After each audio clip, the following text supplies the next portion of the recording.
Napit-napit na ang COMELEC dahil hindi na naman matutuloy bukas ang pag-imprenta ng mga balota para sa eleksyon. Hindi pa kasi tapos ang Korte Suprema sa pagdaragdag ng mga pangalan. Nasa frontline ang balitang yan si Mon Gualvez. Pinakita ng COMELEC ang bagong itsura ng balotang gagamitin sa Bilang Pilipino 2025. Kasama na rito ang 9 na pangalan ng mga kandidatong nakakuha ng Temporary Restraining Order o TRO at pinasama ng Korte Suprema sa balota. Ito na sana ang huling step bago magsimula ulit ang pag-iimprenta ng mga bagong balota. Pero kanina, naglabas ulit ng bagong TRO ang Supreme Court para sa negosyante at online personality na si Francis Leo Marcos na tumatakbong senador at dating Albay Governor Noel Rosal. Dahil dito, mapupurnada ulit ang reprinting ng mga balota na nakaschedule bukas. Mukhang hindi na namin kayang maipangako yung April 14 natin na matatapos ang printing. Sana kung magkaroon man ng adjustment, wag naman sanang lalampas na mga April 20 yung printing natin. Kasi ang pinakamahirap talaga po. Ayon naman sa Supreme Court, halos 50 petisyon na mula sa mga na-disqualify na kandidato at party list groups ang natanggap nila mula pa noong Oktubre. Wala raw silang timeline kung kailan nila mareresolba ang lahat ng petisyon. Pero binalaan na raw nila noon ng COMELEC na posible talaga itong mangyari.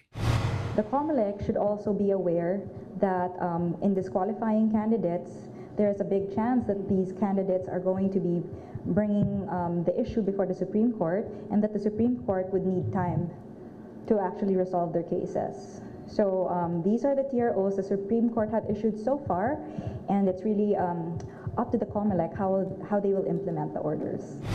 Wala naman daw sinisisi ang COMELEC. Naiintindihan naman daw nila na may prosesong sinusunod ng Korte Suprema.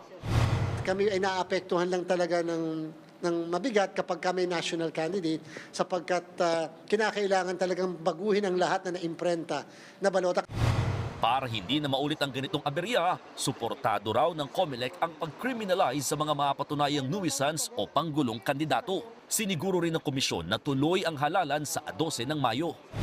Kampante ang COMELEC na kahit may mga nangyaring delay sa pag-iimprenta, makukumpleto pa rin ito mahigit 2 linggo bago ang halalan. Aabot do kasi ng 1.5 million na balota ang kayang maimprenta kada araw, kasama na ang mga nadagdag na printers ng National Printing Office. Dahil inaasahan ang posibilidad na may ihabol pang TRO ang Korte Suprema, naglagay na ng add feature ang COMELEC sa election management system para hindi na kailangang i-adjust ang buong sistema kung may ipadagdag pang pangalan sa balota bago iimprenta.